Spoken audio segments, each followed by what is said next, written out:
Hey guys, welcome back to another Weird Wednesday. I'm Ashers, and this is Hello. Pat. Oh, how was your weekend? It was fantastic. I actually had a really fucking good weekend, which was definitely needed after the shitty past couple weeks I had. Thursday was me and my wife's wedding anniversary, and we've been married 6 years. It's the best decision I ever Yeah, made. I wake up. congratulations. Thank you. I wake up every day and I tell myself that getting married was the best decision you ever made. It was the best decision you ever made. What's the best decision I ever made, Asher? Is getting married. Yeah, it was getting How do married. getting married is the best decision I ever made, and if I keep fucking saying it enough, then it'll come true. So Thursday we saw Magic Mike's Last Dance, Oh, which I thought would be kind of a romantic couples thing, but unfortunately she hated it. I dug it. why did I she like hate those. it? I mean, are you familiar with the saga, the Magic Mike saga? I mean, I just know that it's about male strippers. Yeah, well, I mean, it's also written directed by Steven Soderbergh, who's like Sex Lies and Videotape, and he did the Ocean's 11 movies, and he did Contagion, and he was the youngest filmmaker ever to win the Palme d'Or at the Cannes Film Festival. So he is a very celebrated, well-known independent filmmaker who's had success in Hollywood as well, and a lot of his movies are sleazy, which is kind of cool. So he's one of these filmmakers that will do a comedy, will do a thriller drama, and then he'll do something really sleazy, right? So he's got like a rotation. And yeah, these are his sleazy movies. And the first Magic Mike is more of like an independent character study drama about what it's like being a male stripper. And there's some strip scenes, but it's more of a character driven drama.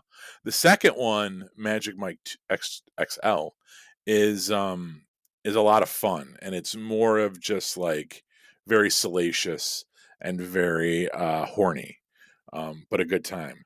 And Magic Mike's Last Dance, the third one, is not as good as the second one. It's kind of a hybrid between the second and first one, where it's definitely not as serious as the first one, but it's not as horny as the second one. So I dug it. I thought it was good. Magic Mike goes to London and he puts on a stage show. It's got a lot of theater kid energy. Um, I dug it. So Yeah, when whatever. I worked at the movie theater, when the second Magic Mike came out, you could tell who was a closeted homosexual. So You I've could. seen I've seen all three of these movies in the theater, and I remember going to see that second one with an ex girlfriend of mine, and this dude. It was one of those places where like it's called Hollywood Boulevard. It's like there's one in Naperville, and it's like where you sit and they bring you food and shit too Yeah, while you yeah. watch the movie.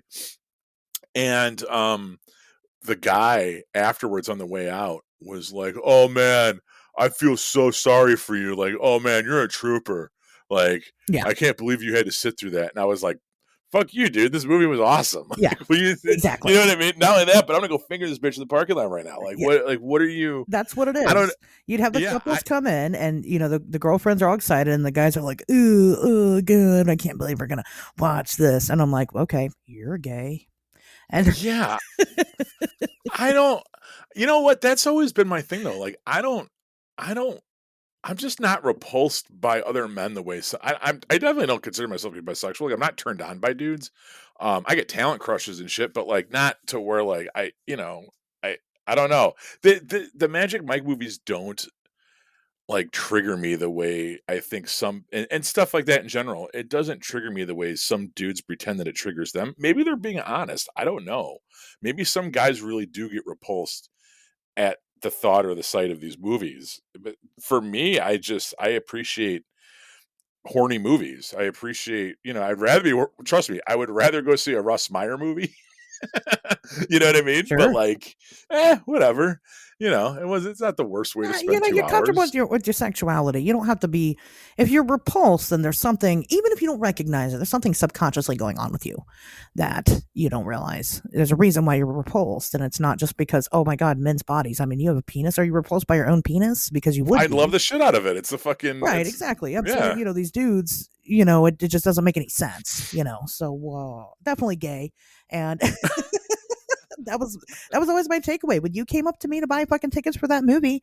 If you're listening to this show now for whatever reason and you acted that way, I know that you're gay now, Right. or you Or just not in you got issues you there's got to something work going on. out. You're definitely curious, and that's fine. Well, speaking of people with stuff going on, Friday I went to the Park District's Daddy Daughter Dance and took my daughter. We had a lot of fun. She's a lot of fun. She likes to dance, and I like that about her. It's different energy than my son. My son is very much like a watch anime, play video games, kind of makes stop motion nerdy kind of kid. Sure. And my daughter just we there was like a 12-minute version of the cha-cha slide they played that nearly fucking did me in, but we had a lot of fun. And there was a kink couple there. There was What do definitely, you mean? I mean, like, the dude was clearly her daddy. And he looked like he was in his early 50s and she was in her late 20s, early 30s. So Okay. entirely possible, All right. entirely possible that he was a teenage dad and she was there. But look, if you believe one thing that we say on this week's show, believe that Pat O'Sullivan can spot a kinkster at 50 paces. All right. Like, just fucking take my word for it. Like, they were only there for 20 minutes. She had that Ren Fair lithium gamer chick vibe. They were there, they showed up, they danced like twice, and then they left. And I'm just saying, they probably had really awesome sex Was in this front like of a their bearded. community daddy daughter dance? Yeah, well, yeah, the Oak Forest Park District. Oh, okay. So okay, So it was all right. That's open not to a anyone that community. lived in the Gotcha. area. Okay. And my daughter, I live there. We don't. I have joint custody of her, but like she did the dance program at the Park District, so she was familiar with the place and a lot of the kids and stuff. And so yeah, it was open to members of the community. And And there was a kink couple. yeah, I'm sure they went home and fucked and watched Highlander the series, and They went and watched the new Magic Mike movie. they had sex in front of their bearded dragons. And Oh tarantulas god. or whatever. I'm sure. I could tell it. I could just tell. He fell asleep early and then she watched wrestling or she got on Discord and masturbated with the Twitch streamer in Omaha. She's cheating on him with. Fucking whatever. Using his money to fucking send fucking donations to or whatever. Oh, I'm sure. Yeah. No, he probably does. Yeah, he's down That's the with it. life. Yeah.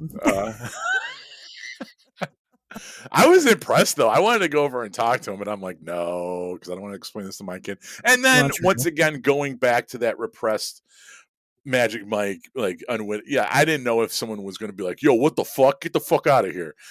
Instead of me being like mildly amused by it and like jealous of the sex they were going to have that night. Like, I think they kind of like just did it and then left. Like they were there seriously 20 minutes tops. Hey, good for them. I know. I thought it was really cool. I really did. I'm making jokes about it now, but like, I'm very kink friendly. Like that was good for them. Good for them. So yeah, that was Friday. Saturday I really didn't do shit. And Sunday, I don't know. Did you do the Super Bowl? I watched the Puppy Bowl. Me too. Yeah. I'm not a Super Bowl person. I don't give a fuck about sports ball, but I give a fuck about the Puppy Bowl. And we were like, I mean, the Puppy Bowl every year is our Super Bowl. It's our Super Bowl. And typically my mom works, so it's just my daughter and I. Otherwise, my mom would participate and we eat too many snacks and root for the team. My daughter was rooting for Team Fluff, and of course I was Team Rough. And Team Fluff won right at the end there. It was history at the Puppy Bowl. I was Team Fluff as well, and I bet my wife the whoever, and she was Team Rough because that's her aesthetic. And yeah, we bet about who would have the loser had to go pick up the dog shit in the backyard. Oh, so tied in even better, and I won. So I didn't win anything because my team didn't win, and she didn't win anything either. But we were all winners that day, so right. that's what matters. But Speaking of sports ball, the Columbus Blue Jackets oh lost god, Friday in a shutout at home against the Maple Leafs 3-zip, but then came back Saturday to win the second game of the series against the Maple Leafs. I think it was 4-3 or something. But I just want to mention that since since that's your we're all thing now, fans. We're all fans of the Columbus Blue Jackets here. And just a heads up, the Blue Jackets will be playing a home game against the Seattle Kraken Friday, March 3rd, the night before the Loveland Frogman Festival. And if you're interested in checking out, let me know because I would like to go to that game. How far is Columbus from Cincinnati? How far are the probably about two? 2 hours. Really? Yeah. All right, never mind. Ohio's large, Pato. It's a big state. Right, and I know that would require us to drive closer to the chemical cloud that's Oh hanging Jesus. over fucking The East Palatine right the now. invisible chemical cloud that's there. All right. Yeah, so which I know How was your you're weekend? eager to talk about, but No, I'm not. I actually, I let's we'll get into let, that. oh, we'll get there. We'll get Yeah, there. Let me say that for once. for one. How was your weekend? It was good actually. It was a really good weekend. Friday night was Joe Bob. Yeah, I know. You know what, dude? She looks so good blonde. I am sorry. I was never as much. Oh my god. I've never been like part of the Darcy the Mail Girl cult, but damn, does she look good blonde? I think that was her real hair. I don't know for sure, but I think it was. She usually wears wigs, so I don't know. But yeah, it was a good night. We watched uh, Phantom of the Mall, Eric's Revenge. You ever seen that one, Pato? No, I have not. Actually, wasn't that bad. It was pretty good. I mean, it's like Phantom of the Opera, but at the mall, you know. And it was pretty good. We had a good time riffing on it. And then movie number 2 was my personal favorite of all time, Necromantic. That I And feel like I might have watched in high school. I couldn't believe it. I was so excited. I was just really elated. Now, it's not a movie that you can riff on very easily because it's really disgusting, unless you I don't know, man. You know, I kind of shit on like pretentious art and stuff like that, but that's exactly what this movie is. Like it's straight up pretend. Like the whole reason, the director, he's my favorite director of all time. The whole reason he made the movie was because of censorship in Germany, and he just wanted to make something that would really fuck with them, and it did. And so he made a movie about necrophilia.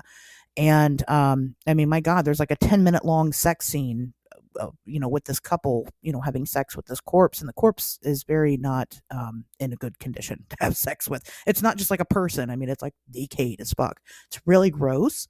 But it's also a comedy because the director is just one of those guys that likes to get in a couple jabs, here and there. And so when you're like laughing at this movie about necrophilia with a room full of people that don't get it kind of makes you feel gross.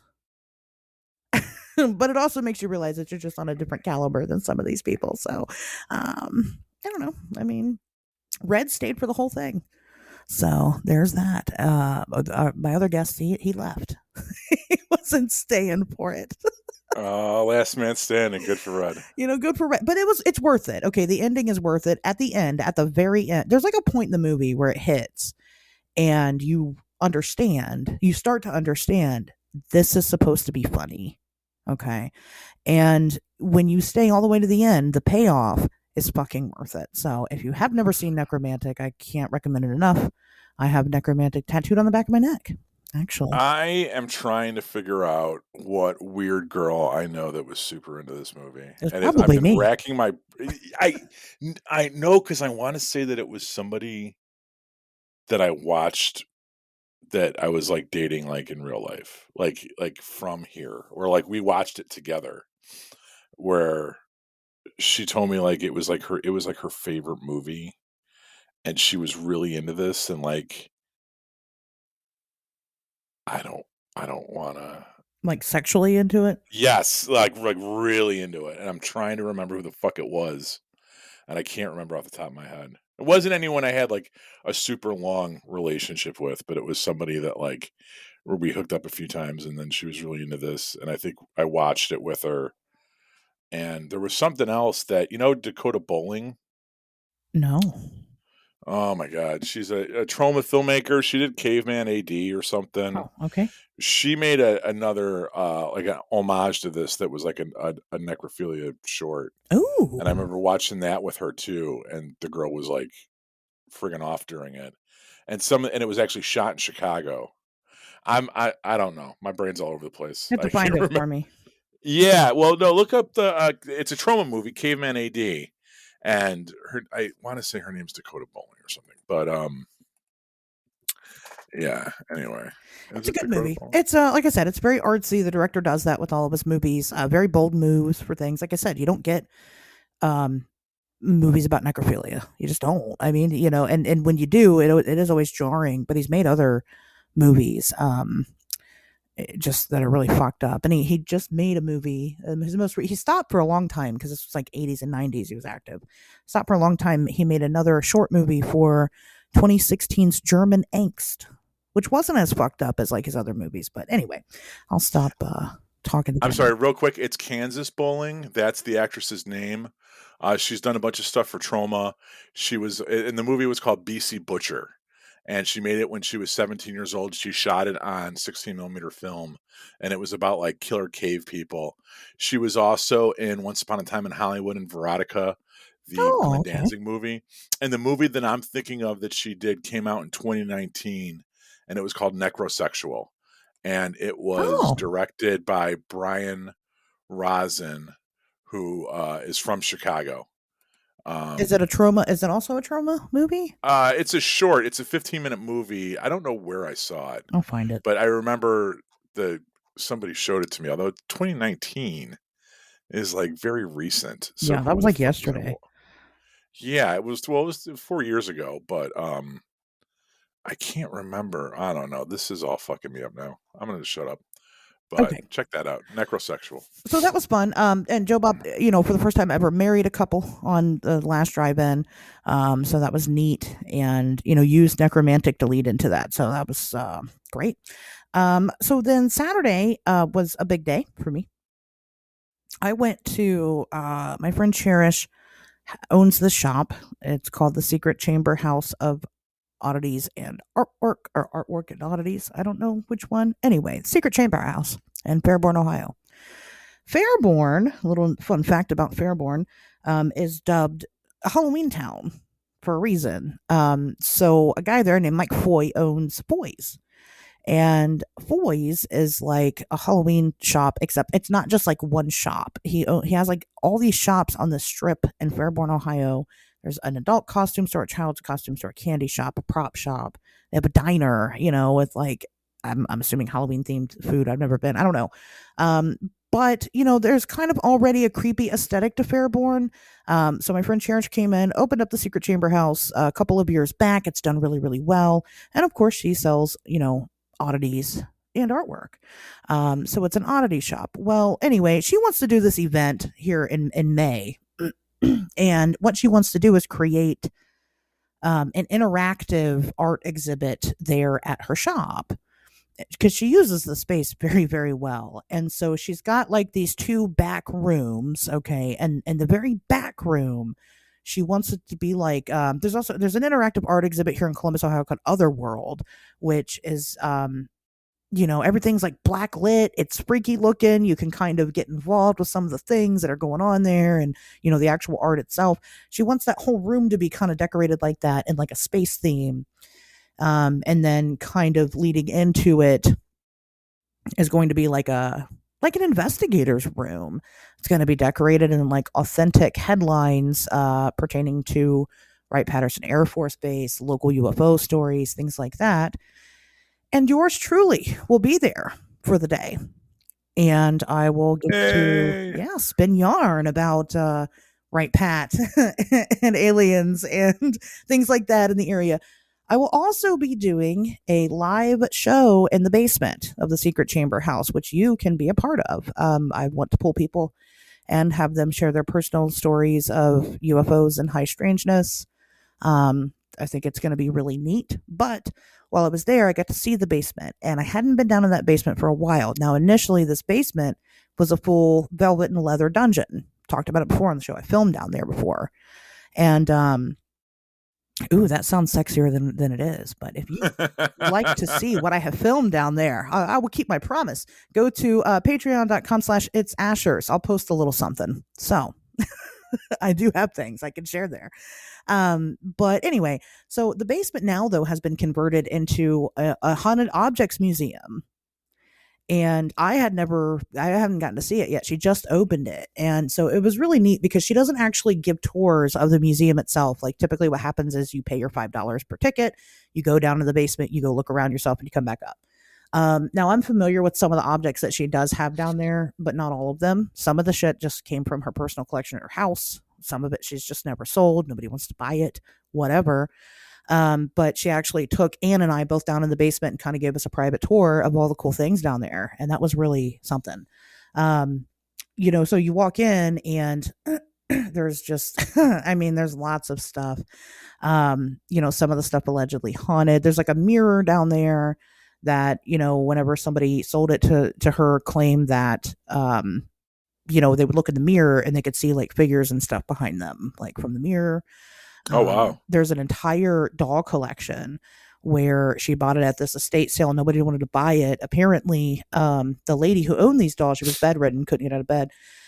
And so like the caretaker taking care of her would like put the dolls away and then like would wake up in the morning and would find the dolls like sitting in the bed, like in a circle around the woman.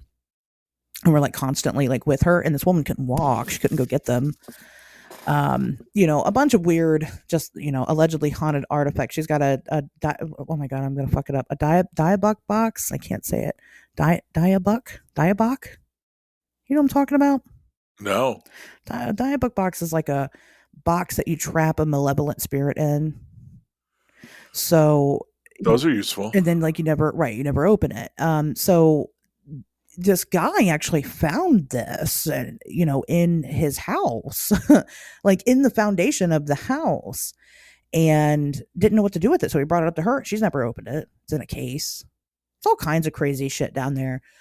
She's got don't give it all away. Make him show up. Oh no, there's tons of stuff that you could see. Tons of stuff that you can see, and you will see when you're there. May the 6th, it's going to be. But I had a really good time with it. Like I said, it was lots of fun. It was great to see Cherish again. We just talked about, we swapped stories, just about various weird things. And, like I said, we got a little private tour. That was fun. And I'm going to do more stuff with her. And I'm hoping for me, I'm going to continue to get involved locally with things. And she kind of expressed that. There's a lot of Karens trying to take down, Halloween Town, and she just wants to make it weird again. And I love that because that's what I do. Make things weird. I want to say this publicly so that hopefully it happens. I know the first time I went out to Dayton for us to hook up, we talked about doing a photo shoot because we don't have any pictures together really, and we ended up taking some at the bar and on your couch and in the laundry room.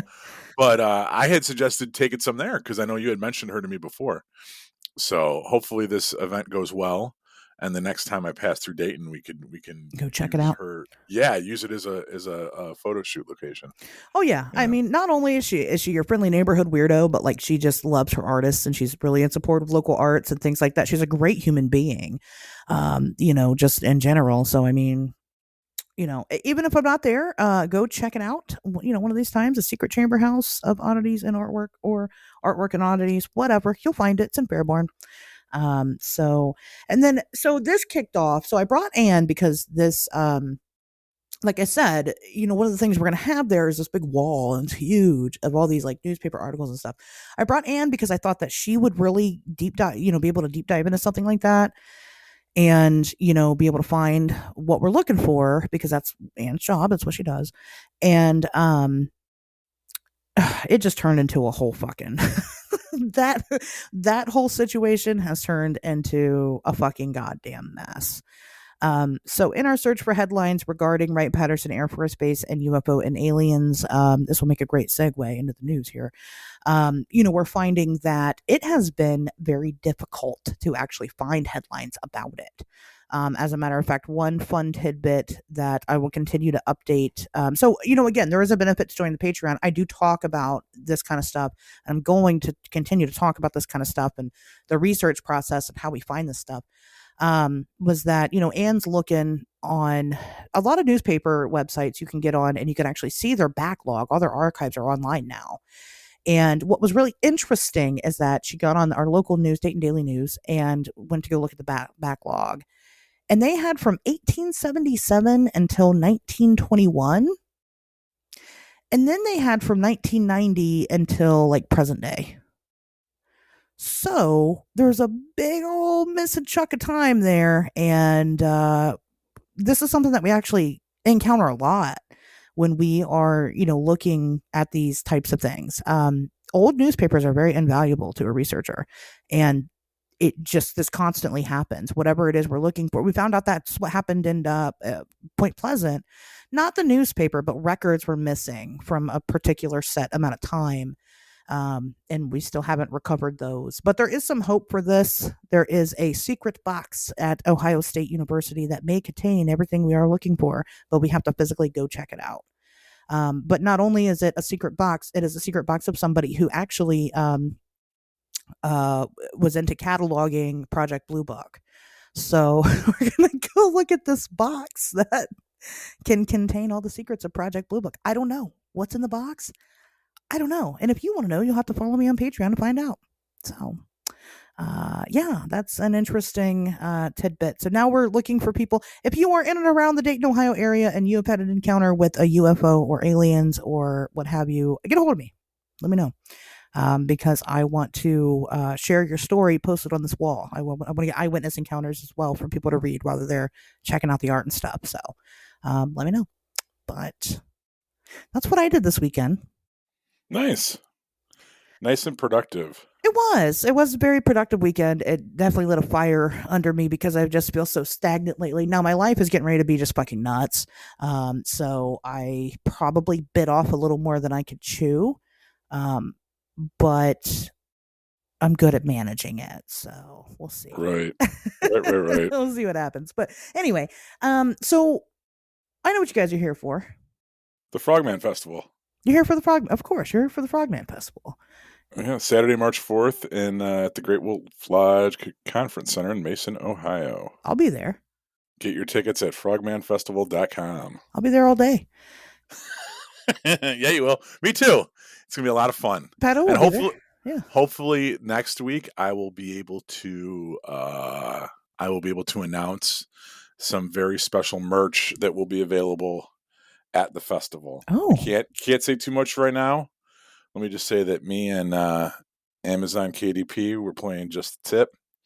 I'm partially inside of them. I am marinating, as the kids call it, or soaking, I believe is the vernacular of our time. I am soaking in Amazon KDP right now, and hopefully next week I will have more to share. But you're definitely not going to want to miss this. We got T-shirts, and hopefully we'll have lots of other cool stuff. And you're going to be speaking, and you're going to be emceeing. You're going to do a whole lot of speaking. I will be there. You will see my face on that stage and my beautiful red hair all day long. Yes. Do you have your outfit picked out already? Maybe. I don't know yet. I guess that's a no. This is like, you got to go full tilt car show for this. I got some cute little hair clips that are like crocheted frog's eyes. Okay. So we'll see. But maybe I'll do a cloak because that's what the frogmen were wearing. A cloak. I don't know. I don't think they were actually wearing cloaks when they were waving their wand around, but I just imagined that they were. So they were in my head. Yeah. We'll see. I would say bring tourism back to Ohio. It is definitely safe to come to Ohio and breathe the air and drink the water. Oh, God. And go to the Frogman festivals. And I'll be there. Do we want to talk about...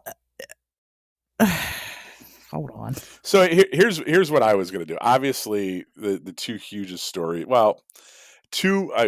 I'll be very professional about this. Two stories that are developing in America right now are the East Palatine, Ohio train derailment and the chemical spill that happened afterwards, the contained chemical spill that happened afterwards, and then also the all the activity we had this weekend with United States shooting down stuff over U.S. and Canada. And yeah, I mean, it would honestly, anything we say today when we're recording it will probably be outdated by the both of these stories are actively unfolding. So if we dwell too much on information today, it could be irrelevant by the time the show actually airs. So there's that. But also, I think more importantly, the only thing I want to say about it, and then I'll pass the mic to you, Ashers, is just I think it's important to approach these stories very open mindedly and not get caught up in any kind of bias that we may bring to the table. I agree. I think it's especially in regards to the UAP thing. I think we probably all have ways that we wish this story would play out, ways that we think it will. Whether we want it to be extraterrestrial, whether we want it to be Chinese, or we want it to be a psyop, or we want it to be a false flag, or we want it to be this, or we want it to be that. And I think what we need to do is just chill the fuck out and just see what happens, and not think that you're going to read 3 tweets and come up with the answer, because you're not, right? And by the same measure, I think that we have to be extremely open to the information as it comes in. And let's say, for our own reasons, we don't want it to be something. We don't want this to be a foreign power. We don't want this to be a psyop, or we don't want, we have to be careful of those biases too. So, rule of thumb generally, be in touch with yourself. Okay. Look at yourself, take inventory of yourself. What do I want this to be? How could that subconsciously be affecting the way that I process this information as it comes in? And try to avoid that, because it's really easy to either whip yourself up into a frenzy, or stick your head in the sand because you don't want to believe what you're reading. Keep it open, read multiple sources. And I could cite numerous things from both of these stories where I thought things were one way, and then I did more reading and it completely flip-flopped. Or I saw someone on Twitter make a claim that let's just talk about Ashes real quick, me and you, and the whole Pentagon briefing that happened on Sunday, where I saw online that there was going to be a Pentagon briefing, and couldn't verify it anywhere, right? And then it seemed like the briefing wasn't going to happen. I took a nap after the Puppy Bowl. I wake up, and guess what? It did happen, and there was one. But it happened at a later date, and it happened whenever it got around happening. So it's like this information, there's so much disinformation, and there's so many sources that are just making claims without really backing it up. I think everything just needs to move really slow, and And and you're definitely not the only one, that thought that there was going to be a briefing. And there was one, but There was at the one. same, it was weird how that whole thing played out. Where like It was. it was a bunch of conjecture, and then it wasn't going to happen, and there was no real proof that it was going to happen, but then it did happen. So does that mean that first round of information was actually correct? Or did we somehow, as a people, manifest it because we were all clamoring for it to happen because we felt like it should, and then they went out and they made a statement, and and you had said yesterday that whoever gave, and I don't have the information from me, but whoever gave that briefing said that they wouldn't rule out extraterrestrials. And then the White House press briefing today, one of the first things that she says is, we've ruled out extraterrestrials. Right. So and that's why I'm hesitant to get too deep into these stories, because anything that it's happening so fast that anything we say that we're seeing on Monday, by the time the show airs on Wednesday, questions are going to be answered. Something else could fucking happen. Who knows what. So before you continue, before you get further into it, I said all I got to say. It's on you now. Oh my God. Passing the mic. Yes. Well, Pato in true Pato fashion gives the climax before the opening. Premature climaxing, Pato is. Hey. So what the fuck happened? What are we talking about? In case you don't know, maybe you don't know. I doubt if you listen to this show, I'm sure you know. So, I'll say this real quick. February 4th, we shot down what we considered a Chinese spy balloon. But questions are still unanswered about that. Whether or not this is related to this event is very much up in the air. A lot of the things that I'm getting ready to say are still very much up in the air. So there may not be a lot of factual information shared, and I'll be sure to try to say what is and what is not fact. Thursday night, uh, we shot down something over Alaska.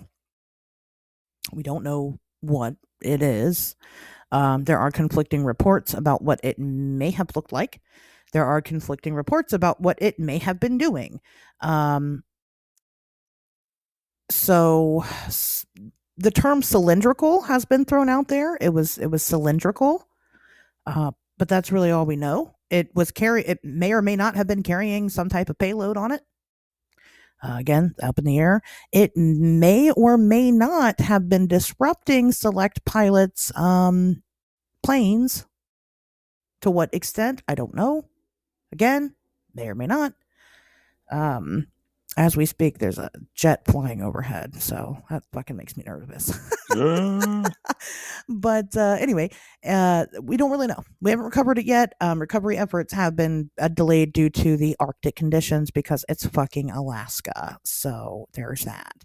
And then about 12 hours later, we had NORAD actually had shot something down over the Yukon in Canada, and there's even less information about whatever the fuck that was. No clue what it looks like. No idea. Nobody's really come forward and said, which is weird. Canada is being, and Canada is responsible for recovering that object and figuring out what it is. Don't know. And then, when was this? Saturday? Yeah, Sunday. Well, hold on. Where are we at? Friday. Are we talking about? Canada happened Friday afternoon. Yeah, and no. I thought it was Friday, Saturday, Sunday. It was like 3 in a row. Thursday. You started off talking about Thursday. Thursday, Friday, Thursday. There's time zones and shit. So yeah, maybe what I see is Friday. It depends on the time zone they talk about. All I know is that if you're talking about the third one this weekend, it was Sunday and it was over Wisconsin. Or no, Saturday was when they started tracking it, and then they had to stop because it got dark out. And then when they started fucking around with it again Sunday morning, it was over Wisconsin, and that's when I got ready to go to war.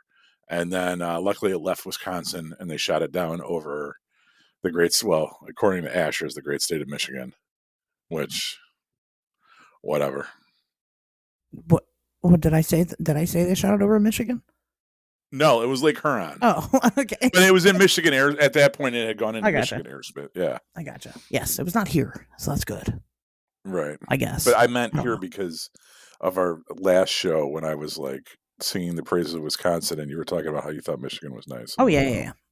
Then you deal with that shit. I like Michigan. I like Michigan. I like Wisconsin. I was very upset that they were fucking around with Wisconsin. Pat was ready to shoot it down himself, like the great Americans in South Carolina were going to do with Chinese balloon.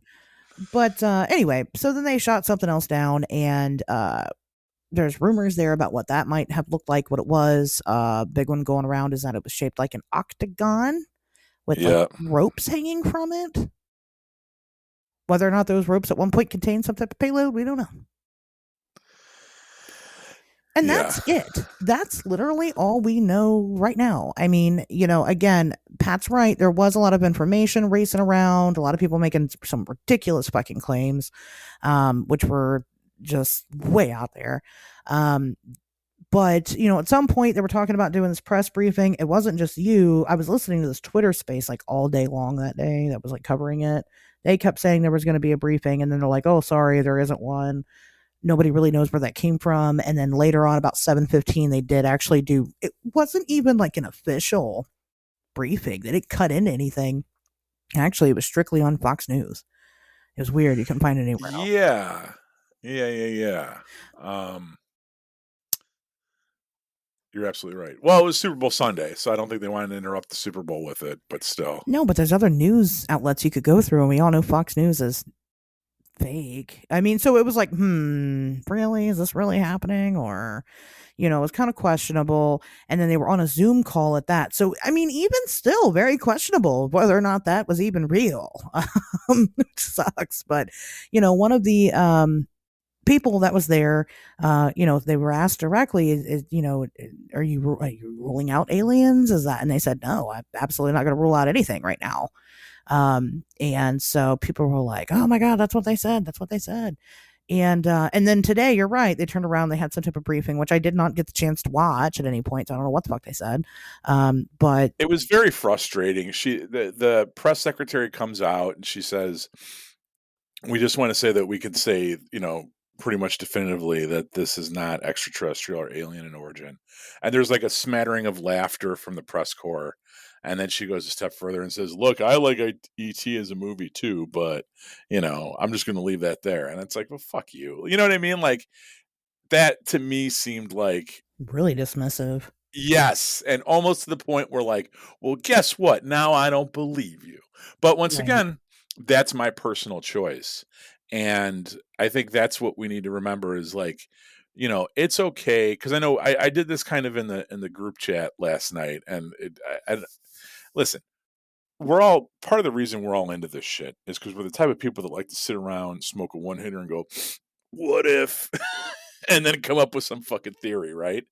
But I think that we need to be very careful when it's one thing to do that when you're sitting around with your buddies and you're just kind of shooting the shit and that's fine, right? It's another thing I feel like to put that out there on Twitter or if you're any kind of person that has any kind of platform to kind of pass around these unsubstantiated fucking theories of I yours, agree. right? Yeah. And it's unfair. And you know what? If I want to go back to being just some random dude in the garage smoking a bong with my buddies, coming up with fucking crazy ass theories to entertain each other during the commercial break of the Super Bowl, fine. You can do that. But just know that like this is when you do it on social media, and you have any kind of platform, this is, you could get people worked up into a frenzy if Right. they believe Yes. you. You can come across as an idiot. It's very easy to fucking make a claim and dig your feet in and then be disproven, as you saw with the press briefing thing a couple hours later. So like everyone just de-escalate. You know what I mean? That and I know I'm repeating myself at this point, but I think it bears repeating. Like we don't know a lot. There's a lot of sources. You really got to check where you're getting your information from. And if we get to the Ohio, the train derailment thing, there's even more disinformation about that out there. Jesus. About about the serious. I saw one map that's of the Ohio River and said that chemicals have been released in the Ohio River, and if you're anywhere in this range, which spreads from Ohio, spreads from Pennsylvania to fucking Illinois, right? All of this whole big area gets its water from the Ohio River, and if you're in this area, you better be careful because there's chemicals in your water. Yeah. And then realize, no, no, no, no, that's not true. No, no, no, no, that's not true. They're actually not testing the water. And then I saw something else that said, "Oh, yes, it is true." Yes, and I've just given up on it because I don't fucking live anywhere near that shit. So our listeners that do, it's on you to fucking do your own research before you give your kids water. But my point is that there's no one reliable news source anymore, and it's debatable if there ever was. Okay, maybe the press has always been fucking in the pocket of the government and selling us bullshit since day Sure. one. I don't fucking know, but I will say this: like before, we need to be careful what we retweet. You need to be careful what you spread around. And I think that what we do need to do more now than ever in these uncertain times that we live in is to fucking just take a chill pill, relax, and wait. just Sure. just wait. Don't keep hitting the refresh button on that Twitter feed, expecting everything to kind of. I mean, you can speculate and you can theorize. That's fine. But when you start putting shit out there as if it's fact, that's when it becomes an issue. And you, even if you're not somebody with a podcast, with a big platform, whatever, um, you still should be very, very careful about the information that you send around and speaking in absolutes when you fucking have no idea. I agree with that. So you know what happened is apparently this train derailed, and like when it did, I don't know, it exploded and I exploded mean, chemicals everywhere. Well, there was chemicals in it that they were afraid of leaking out, so they attempted to do a control burn, and they evacuated, the area surrounding there, and those people were rushed out of their houses for a couple days, but they've since been allowed back. Then there was another incident where a News Nation reporter got arrested at a press conference, Mm-hmm. and they thought that was, oh, now they're arresting the press. No, they arrested one guy who wrote for News Nation. It was probably being a douchebag Right. And from we the haven't sounds of seen, it. yes, and we haven't seen the officers' badge cam footage and all that shit. So who knows exactly how that Right. incident went down? Obviously, arresting the press is never a good thing, and the Ohio governor said as much, that he would have I never did say that. condoned a member of the press being arrested, even if it was from fucking News Nation. So, like, yes, I mean, but people are. But if you hear, I'm looking at some of the tweets going out, and they're saying, you know, members of the press are being arrested and the government's lying about this and they've evacuated all these people and all this stuff. And like, okay, but you're clearly presenting that information in such a context that pushes your agenda. Exactly. Yes. Right. And so, people are saying that this is a second Chernobyl. Guys, we did a whole show on Chernobyl. This is not fucking anything like that. Please do not be confused at all, because if it was, fucking nobody would live here. Like, we would move people out. And I'm not saying that the government, because here's what happened with 9/11, and this did happen with 9/11, is that they evacuated everybody in the surrounding area because of all the fucking dust and the debris and the chemicals and shit in the air. And they did let those people come back in early. Okay.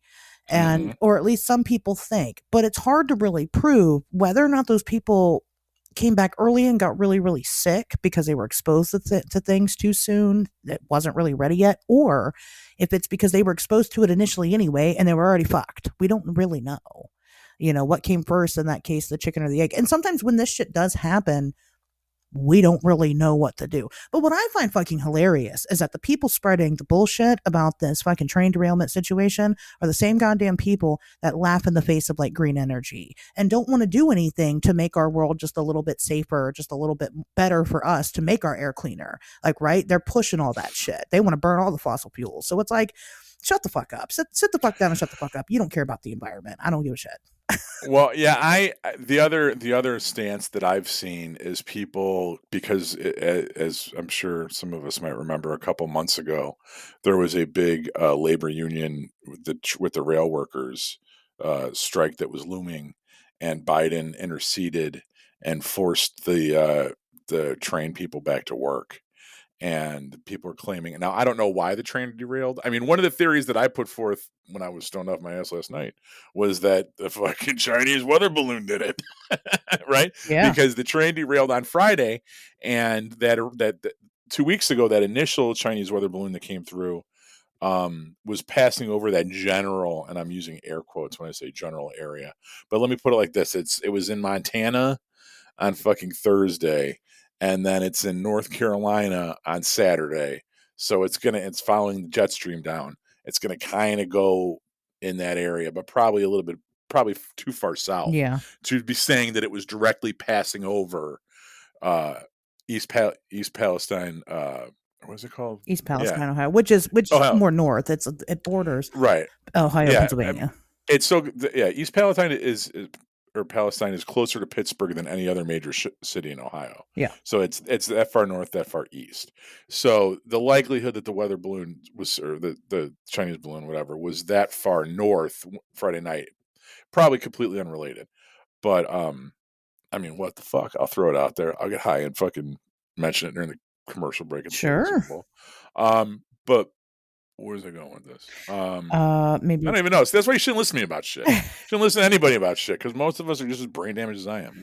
Like, read it. Oh, about the cause of it, the derailment being the over, like, the not safe union practices that the rail workers were originally striking against when Biden made them go back a couple months ago. I don't know if that's true or not. I think, once again, if you're an environmentalist, hey, here's a chance to push your agenda. If you're pro labor union, which I am, hey, here's a excuse to press your agenda. You know what I mean? And Sure. that's what we shouldn't do. If you believe in UFOs, great. All this UAP activity, it's a reason to fucking push your agenda. If you're fucking terrified of the Russians and the Chinese, boom, here's a reason to fucking push your agenda to go to war with them. Like, you can't do that with this stuff because there is a definitive answer. There is a definitive answer. There is a reason that this train derailed. And maybe it has to do with unsafe labor practices. Maybe it has to do with Chinese weather balloons. Maybe it has nothing to do with any of that. These 3 things that we shot down over this weekend, maybe they're connected to the fucking balloon that we shot down last weekend. Maybe they're connected to something. Maybe they're not connected to anything. Maybe they are extraterrestrial. Maybe they're terrestrial. Maybe they're Russian. Who knows? Right? But there is going to be a definitive answer. There is going to be a correct answer. Right? This isn't a multiple choice. I mean, there is a correct answer here, and we'll get to it. And everyone else is going to be wrong. Yeah. Right. You know what I yeah, mean? exactly. And I mean, and we'll get there eventually. We'll get there. You know, people not there just yet. like to push what they. I mean, just like Pato said, everybody has an agenda. I have an agenda. Pato's got an agenda. We got agendas here. You know, we have our personal belief system that we want to believe so fucking badly. And, you know, that was interesting because here's the thing is that was actually a big theme that I talked about with Cherish over this weekend. She was telling me, explaining like how she does things there and how, you know, she knows if people that walk into the shop are just looking for an experience, like they just want it so badly, or if, you know, they're having a genuine experience, and kind of what that looks like to different people, and how, you know, we were just talking about how you can trick your brain into thinking pretty much anything, you know, because there's people that just want it so bad that they will do anything that it takes to make it that way. That applies to everything in life, you know, and that's okay. But, you know, it's not okay when you're spreading around false bullshit information. You just look dumb. Just stop doing it. Stop. Right. It's embarrassing.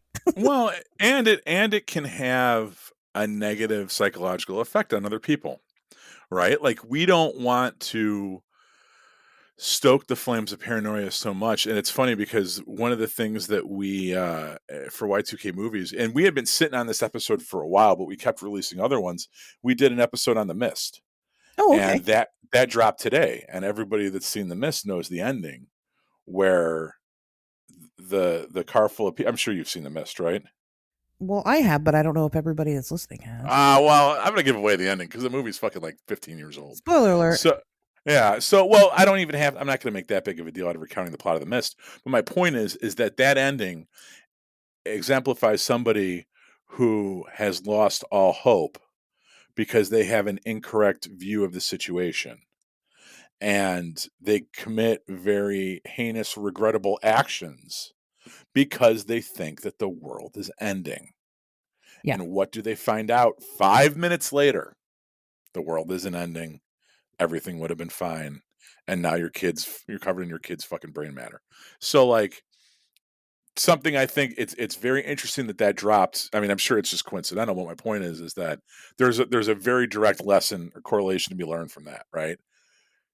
If we start needlessly fucking sharing and passing around this crazy paranoid bullshit about what's going on in either Ohio or the skies over America, it could have a very negative consequence on people's mental states. And I think that we shouldn't wish that on anybody, right? We shouldn't be a part of that. I'm not saying to be blindly optimistic either, to where you stick your head in the sand and you think that everything's fine. Exactly. Right? But take in the information, find a way to walk that line, and don't cause a panic just to cause a panic because you're on Twitter, and I know what that feeling is like because I've been that fucking person before. You know what I mean? Don't do it. And cooler heads need to prevail if our species is going to fucking survive shit like this. Well, and we know because of the news not too long ago that the doomsday clock was pushed up recently because of disinformation. You guys, we are killing ourselves because of disinformation because we refuse to just use a little bit of critical thinking and learn. Well, I'm killing myself through disinformation. You're killing yourself by breathing Ohio air. I am, yeah. So it's it's a little bit different. But hey, man, I'll be there in a month. 3 weeks. What are we, 3 weeks away from Frogman? I've smoked for like 20 years. I think I'll be all right. Exactly. Trust me, my lungs are calloused enough. They'll be fucking bring it on. Exactly. You know, but so these two things are connected. Believe it or not, the East Palestine, Columbus, Ohio thing, and the fucking the things in the sky are connected because there are people saying This is the conspiracy that this is a distraction from the little Chernobyl that's happening in Ohio. Except there isn't a little Chernobyl happening in Ohio. It's not a good Right. situation. It's fucked up, and it's but shit like this happens all the time in our country. It does. It really does.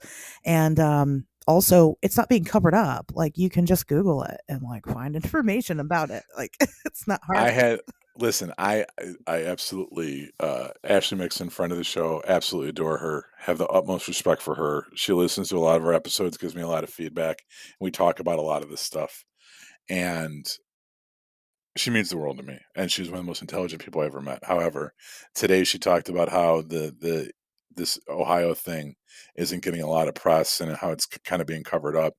And then she sent me an article from NPR about it. And I was like, babe, it's on NPR. Yeah. She's like, yeah, but no one listens to NPR. I'm like, well, that's their fault. But I mean, like, Right. it's not exact. This isn't fucking Vice or Vice 20 years ago when Vice was Vice. Like, this isn't hard hitting. You know what I mean? Like, this is a pretty major news source. Like, it is being talked about. You motherfuckers don't watch the nightly news because no one has TV anymore.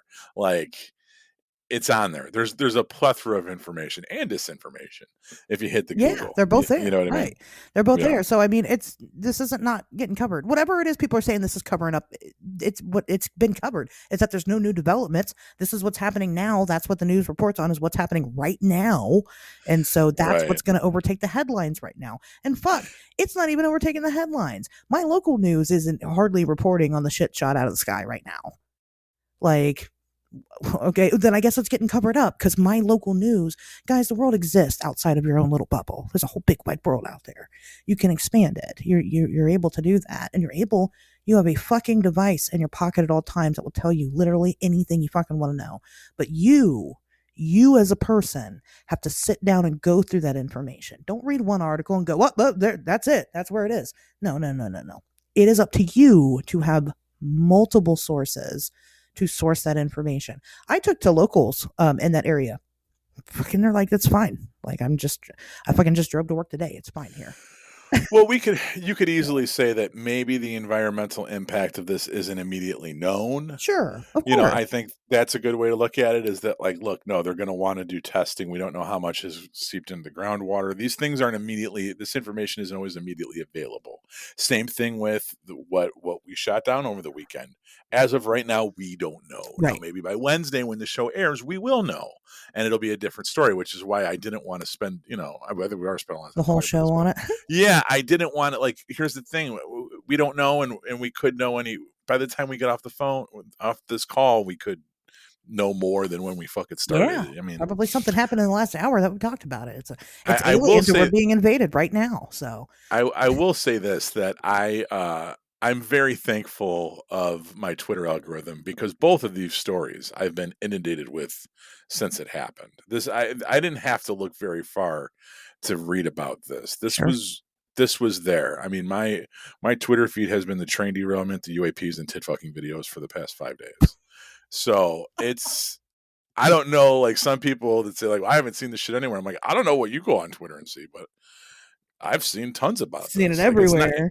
it's not being suppressed. It really isn't. You know. And don't just get your information from social media. Go out and research that shit. Or just don't say anything about it at all. I mean, my God, if you're not going to take the time and put the time in to do it, don't come out publicly and say fucking nothing about it. I will call you out. I'm not afraid to do that. Anyway, yeah, I can't say it enough, guys. Source your information, get it from multiple people, multiple sources. Don't come to just me and ask me my opinion on one thing, right? People do that. You guys do that. You come to me, you trust me. I love that you trust me, but I don't fucking know everything about everything as much as I like to think I do. Go ask other people about their opinion. Me and Tobias Whalen were talking about the Chicago Mothman recently because we mentioned it on the show because guess what? That's what he does. And, we had a really good discussion. I think we're generally on the same page, but go ask his opinion on stuff. If you want to know, don't just hear it from me, hear it from him too. Go to different people, continue to do the research. Critical thinking is the name of the game. It's not just listening to somebody that you think you know, you love, and you trust tell you the information and you just trust that. That's not what we're preaching here at all. So, you want to talk about lottery curses? Sure. Let's do it. Pato, what's the highest winning ticket that you've ever? I'm trying to think of like different questions to ask you instead of what do you know about this? What's the highest winning lottery ticket you've ever had? Oh, probably. I mean, it would have been a scratch and win, and probably less than 100. Oh yeah, me too. Yeah, I don't. Maybe like I have. five. I am a man of actually no. I actually just cashed in two scratch and wins. 'Cause my mom does them, and then when she wins, she gives it to me. But for $35 the other day. Well, shit, that's Uh, fucking nice. That's oh, cheap as I know. shit. Thanks, Yeah, hell Mom. yeah, it was. I'm not a gambler. Like I say this all the Yeah, time. For the amount of vices that I have, I don't have the room for another one.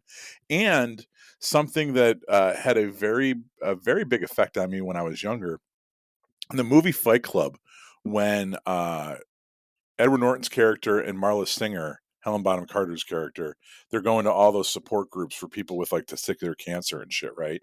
And there's this throwaway line where the two of them are talking, and she goes, "Do you ever go to Gamblers Anonymous? Man, you talk about people with real fucking issues."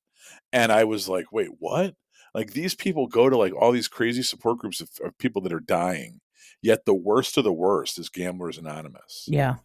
and that always kind of stuck with me. And I was probably like 20 when the big Texas Hold'em craze happened, and people started playing poker all the time at parties, and I'd be like, nah, I ain't fucking doing that. And never got into it. Never was a Vegas guy. A lot of guys like your people like Vegas is their ultimate vacation spot. They go there. Oh, we're going to Vegas for 3 days. Oh, we're just doing this. We're doing. Never got into it. Yeah. And I see the lotto as gambling. I mean, It maybe it's like is. archaic and lame, but I do. No, it is. Yeah. That's exactly. You're right. I'd agree with that. I will get some scratch offs here and there. I like the fun ones that are like games. Because I know that I'm probably not going to win, but at the same time, at least I get to like play bingo for a minute. You know what I mean? Like, so I get something out of the fucking $5 that I just spent, or whatever it is. I did go west. So West Virginia has a particular, um, like scratch off that you can play, and it's got all the different like cryptids and shit on it. Like it's really cool. So like there's different cards, like there's a Flatwoods monster and a Mothman, and so I did buy two sets of each at one point in time, and I'll tell you, so there's four characters in total, so I bought a total of eight, and the only ones that I won anything off of were both of the Mothman ones, of course.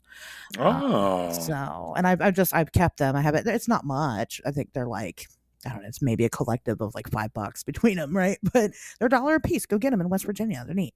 But I'm not much of a gambler either. We just recently got well, I say casinos, but really they're just buildings with slot machines, right? And so there's no like table games or anything. But we just got casinos in Ohio not very long ago, really, within the last 10 years, and I've one very close to me, and I've been maybe 3 times. And the problem is that I go and I don't. Just like anybody that goes and gambles, right? I don't want to go take $100 because at minimum you got to take about $100. You can't. I mean, people are like, "Oh no, you could take 20." No, you can't. You're gonna go blow through that shit in less than 5 minutes, and then you're gonna be sad the whole rest of the time that all your friends are there, right? You need to take $100 with you at least, and that's not even a lot, because again, it's gonna be gone in 30. So I don't want to go spend $100 on nothing. I'm not a fan of that. And when you walk into a casino and you gamble that money away, any money that you're gambling away, you have to accept the fact that you will never see that money ever again. If you win, great, but most of the time you're not going to. These places Hmm. wouldn't be in business if everybody won all the time. It just doesn't make any sense. Personally, I've never even played the actual like state lottery. I don't even know how to do it. Actually, Pato, I was asking you, how do I even go and do the I don't even know how to do the lottery because I've never done it. You just well, there's two ways to do it, right? So I do. I mean, I still play every once in a while. Like every time the Mega Millions gets like up ridiculously high or something like that, like I'll go in there and I'll throw $20 down or something. And there's two ways to do it. You can either say $20. You can do like quick pick, and that's where the machine just shits out numbers for you. or you can fill out a little lottery. You could fill out like it looks Yeah. like a Scantron, Hmm. and you give them to the person, and then they put that in, and then that's like your numbers that you're picking. So let's say like you always play your high school locker combination or some shit, right? That's how you would do, is you give them the numbers. I never do that because I just don't. Okay, you all have certain numbers. I'm just Well, right. And then if somebody picks those numbers exactly, and you all pick exactly the numbers and you're playing for 100 million and there's four of you, then you're all getting 25 million. Like that's, or it's getting split up between you all if there's right. multiple winners. Yeah. So, but hey, we have some over the sea listeners. I don't know if you guys, what kind of lottery you guys have over there. That's how the lottery works over here in the US. I know the UK also has some lottery that they do. And maybe wherever the fuck else you guys might be from. I don't even know. But one thing that nobody ever talks about anymore, which is why I wanted to do a show about it, is the lottery curse. Pat, have you ever heard that winning the lottery is it's a curse? Have you? Yeah. I mean, it's kind of I think it's to be expected. I think that's a concept that I've been, and I don't know if you have something more specific from this week, but even in the research I did for this week's episode, yeah, I'm aware of the concept that people that buy lottery tickets and are generally irresponsible with their money tend to not spend when they get 160 million dropped in their lap, tend to not make intelligent choices. Or there's social drama with family members or neighbors or whatever. It's not always sunshine and rainbows. Yeah, I have had this on our list for a long time because I'm not going to say who it is. I'll tell you secretly after the show. And maybe I'll tell the Patreons if you guys are if you pay me to tell you, I'll tell you. But somebody who has been on this show before, their grandparents won the lottery. And I mean like a big time lottery.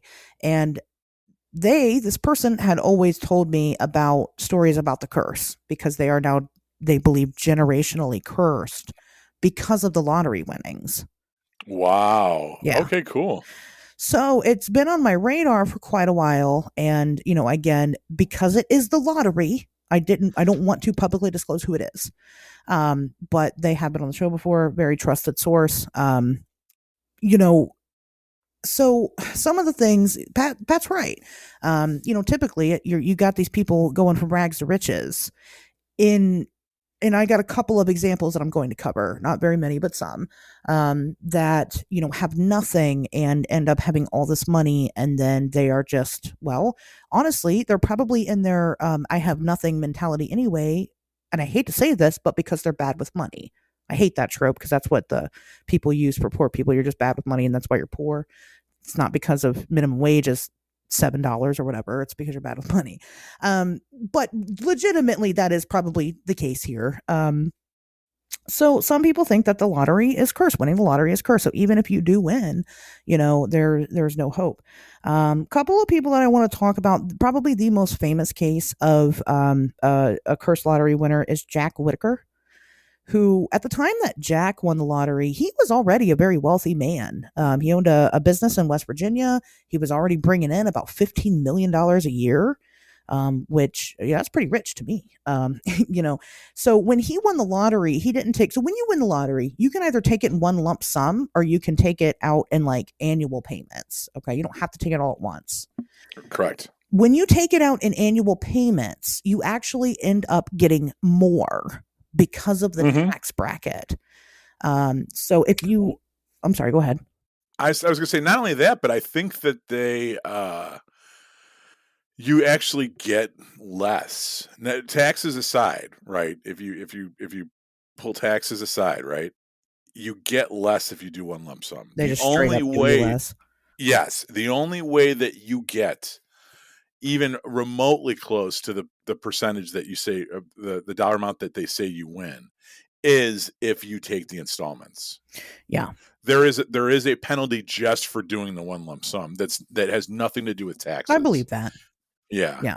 I believe that. So you get more if you take it out, annually. And and still annually, it's a lot. It's like 400,000 to 500,000. Depends on how much you win. Right. But it's still it's a good chunk of change. You could live comfortably off of $400,000 in a year.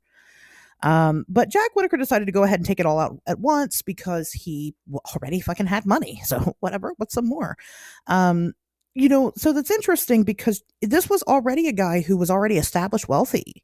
He wasn't hurting for money. He wasn't a rags to riches story, but he had a very bad go after he had won this money. So he continued. I guess he really liked to keep large sums of money in his car. And on more than one occasion, people had found out that he really liked to do that and had broken into his car and stolen these large sums of money. So, like one time he was at a strip club, someone stole $100,000 out of his car. Why the fuck you would just ride around with $100,000 in cash? I have no idea. But again, that's probably you're probably bad with money if you do that. He had other things like his business that he had. Customers started suing him, just frivolous lawsuits to kind of get a chunk of change because they knew. I mean, you're very publicized when you win, so everybody knew who he was and everybody knew he had all this money, so they would continue to sue him, even if it wasn't a founded case. Even if he won it, there's still all those legal fees associated with being represented in the lawsuit. So they were just nickel and diming him that way.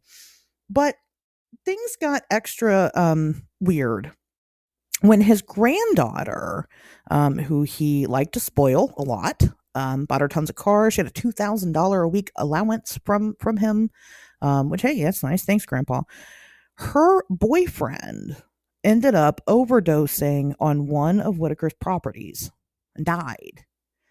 And people thought that his granddaughter was responsible for this in some way. I mean, even to the point to where like people were so fucking cruel to her that they did not even let her attend his funeral. Lots of controversy there. Well, 1 year exactly after, maybe not exactly, I didn't do the dates, but 1 year after her boyfriend had overdosed and died, she died in very unusual circumstances. She was like trapped under a trailer or some crazy shit like that, but she also overdosed.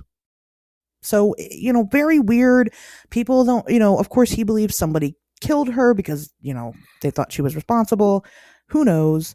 And then just a couple of years after that, his daughter, the granddaughter's mom, she also died, which as a parent, you don't normally bury your kids. Yeah. And then ultimately his wife divorced him.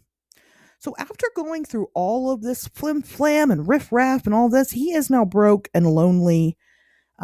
Direct quote from Jack Whitaker. He says, "I wish I had torn that ticket up." So that's a very sad story. Yeah, with great power comes great responsibility. Sure does. And sometimes the responsibility of being a multimillionaire is not something that people are prepared for. No. Especially if the kind of people that spend $3 a week on lottery tickets or whatever. Yeah, that kind of money. So I got another one here. William Post III. William Post's story is not as involved, but he has a very much a rags to riches story. The next one after that as well. He pawned an item for $40 and then spent all of that $40 on lottery tickets, which is very, very irresponsible. That's a gambling addict right there. Let me tell you, that's a problem. But he won $16.2 million.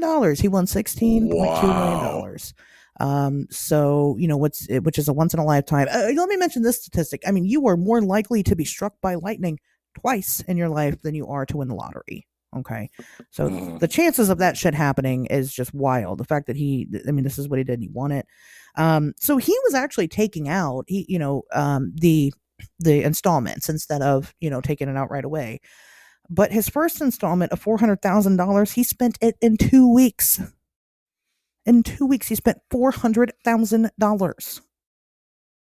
Right. And then within the first year, he was already $1 million in debt. See, here's the thing. The people that are responsible enough to handle that kind of influx of money are the exact opposite of the type of people that play the lotto. I agree.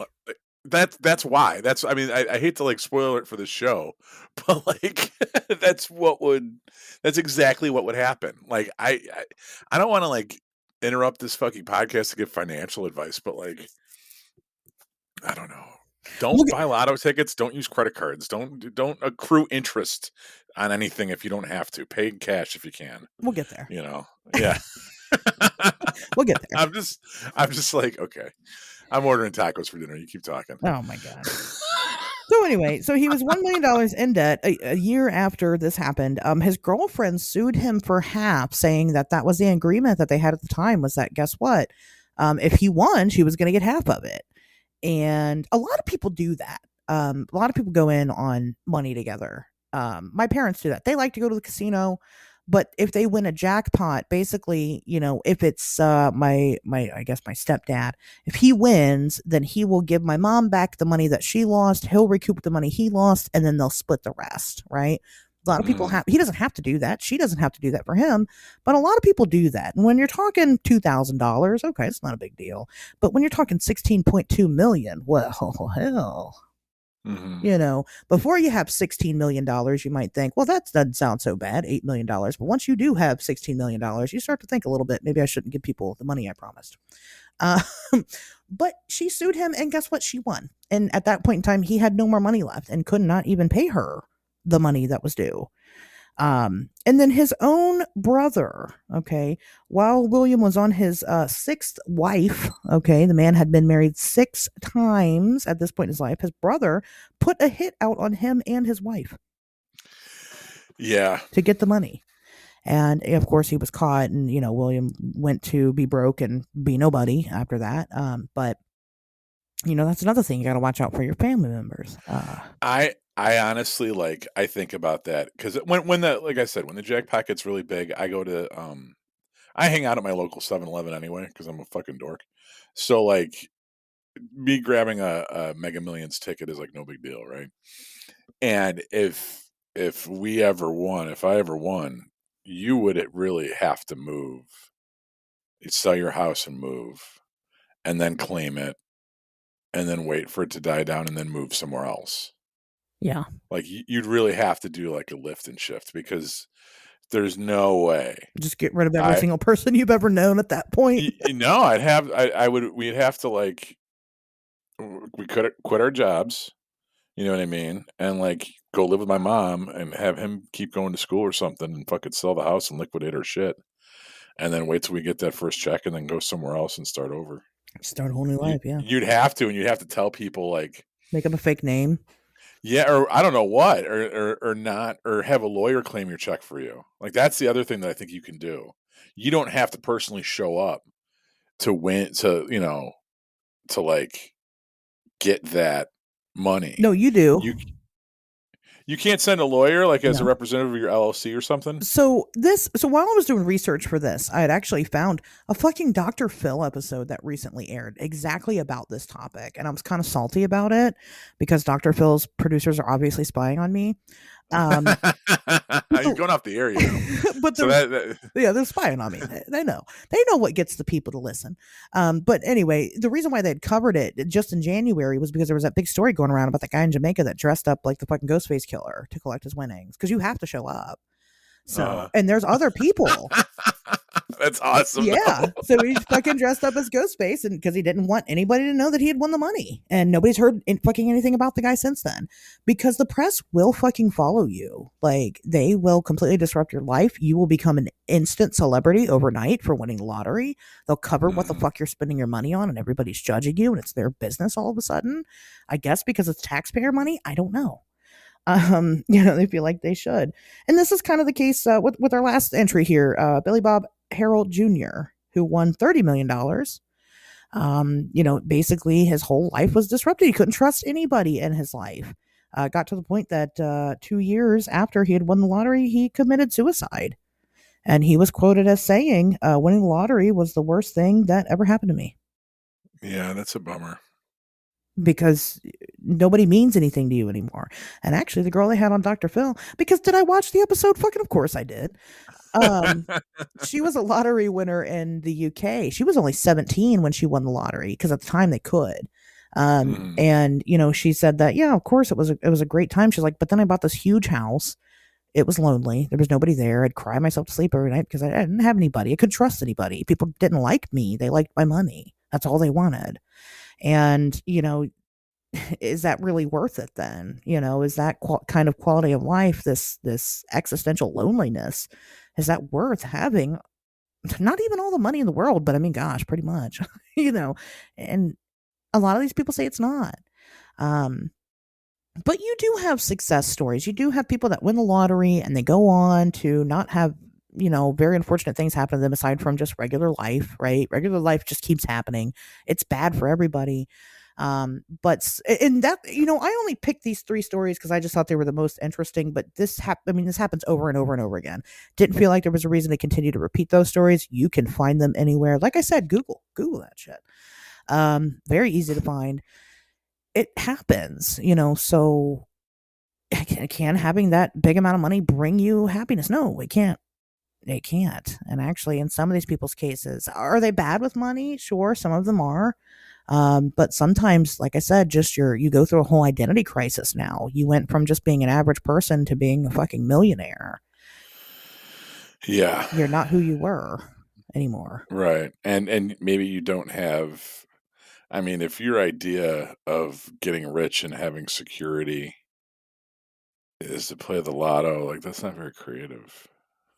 Well, here's the So thing like about then you it. get the money and you're like, well, what do you do with it? And they're like, No, I know. I don't yeah. even know. I've thought about it. You don't thought about that. If I won the lottery, what would I do with myself? I fucking don't even know. I'd be like, well, Oh, I know. I know exactly what I would do. I'm gonna buy McDonald's for everybody at the McDonald's.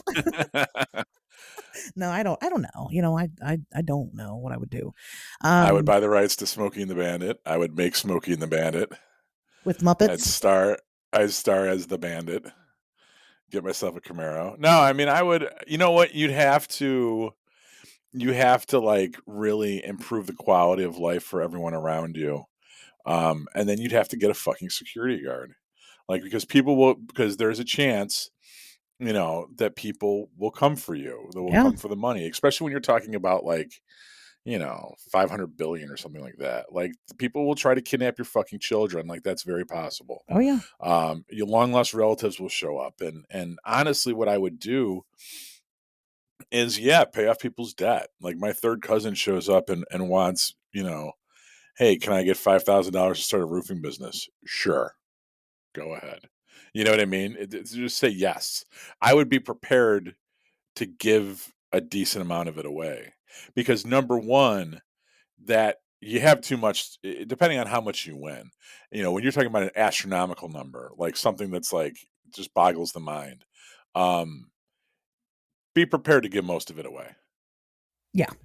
And figure out a way to do it in a way that's smart. That's maybe where it works is that your philanthropy can be a tax shelter, so that you don't get eaten alive by the fucking taxes, right? So I think Well, yeah, you bring in the experts number one, but be prepared to do a lot of charitable stuff. Don't spend it all on hookers and blow, right? Because you can't write that shit off. but like one of the people, which I didn't include in the list, so I don't remember his name. He won the lottery, and actually, he was a Chicagoan, and he won it, and he was extremely generous. I mean, he spent his money on to everybody, and people would just come up to him and they ask for money, and he'd give it to them. And he did end up, after going through that for so long, dwindling away his winnings, he decided to go ahead and hire a financial advisor, and she killed him, and then pretended like for a long time that he was alive. Holy shit! She killed him. Yeah, he actually died. A lot of these people have actually been killed. Um, you know, Oh my god, crazy! That's how you get me. Give me a hot accountant that I can't trust. You know what I mean? Like a fucking a deadly findom. yeah. Like that's And she would continue to pay the bills and use his phone to send text messages to friends and family as if he was still alive, and he wasn't. And I mean, it went on for a while. She was eventually caught. But yeah, I mean, these people do actually fucking die. There's more. Like I said, there's more than just that guy. well, that's why I think that it is like to some extent, and you can argue how you believe that magic exists in this world or how it's structured. But that's why I honestly think that to a certain extent it is a curse Yeah. because you have so many people focused on you, right? Hmm. You have all this will, all this intent, jealousy, anger, and all of that stuff that could, and if you're the type of person that believes in magic or that believes in the power of prayer or whatever, then yeah, a couple hundred people focused on you, jealous at you, boring eyes in the back of your head, that could very well affect the universe. Absolutely. And I think that this kind of goes back to I mean, the spotlight changes you. And I think that's like a very universal way to look at this. And this is something that you talk about on Facebook all the time too, is that like think about all the attention that you have on yourself, just being an attractive woman in a kind of little bit of a platform, right? Like we're not even like D-list celebrities. You're like R and I'm V, Oh, right? you think I'm an R? I mean, like that's what I mean. But think about all the attention you get, and think about how much of it's negative. Yeah. Think about how overwhelming and frustrating it is. Now, Yeah. imagine you were a fucking millionaire, Yeah, no, I can't. multi-millionaire. Yeah. Yeah, it would. I mean, you know exactly what this is, and like, is that a curse? Like, yeah, and can that much negative attention like fuck you up? Yeah, I'm sure it can. Yeah, Absolutely. And I've thought about that because I am like, I'm not I'm not humble bragging or anything. It really is kind of frustrating, but I'm like tipping that scale where I'm like, I need to just not do my social media anymore and let other fucking people do it. And like make private accounts just to have like my personal people on because it is very overwhelming. I cannot fucking imagine being that popular because you're not right, even yourself anymore. Because I have days where I feel like that, where I can't even be who I am anymore. And, I'm not even fucking anybody. Like Pato said, right. I'm an R. I think I'm a Z, but Pato says I'm an R, which stands for totally rad and redhead. Redhead. Yeah, Yeah. exactly. Maybe after Frogman, you'll be a Q. What does V stand for, Venereal? Is that Viral, viral? viral, very well hung. My mom, she's funny. I'll just post a tidbit in there. My mom says happy VD day, venereal. Oh, my disease mom day. does the same thing. Yeah, Like she fucking every year, like she fucking invented it 5 minutes yeah, ago. I'm like, oh my god, same, okay. yeah. And so she said it to my daughter today, and explained to my 11-year-old what VD is. So, Something that we all get eventually. So just fucking deal with it. It's in the water. I did. It was easy. Of course she was like, I don't know about that. I'm like, well, fucking don't ask then. I don't know. It's VD day. She thought it's Find out what the official HPV strain of the On Wednesdays We Talk Weird show is. oh god.